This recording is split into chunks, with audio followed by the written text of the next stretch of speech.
喺繁忙嘅深水埗，有鴨寮街，有南昌崖，每個街角可能都收埋一個需要關懷嘅故事。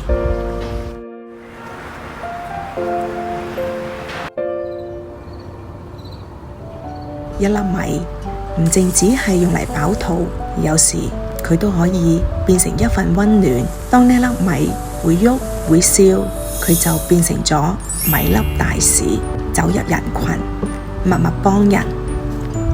佢會喺長者身邊聽佢講心入面嘅說話，佢會拖住老人家對手慢慢行落樓梯，佢會喺小朋友身邊教佢寫字同勇敢，佢會喺診所幫老人家記低醫生講嘅每一句說話，佢會喺大街小巷耐心同大家解釋乜嘢係米粒行動。當天空劃過最後一道金光，米粒帶住星光喺窗前慢慢亮起，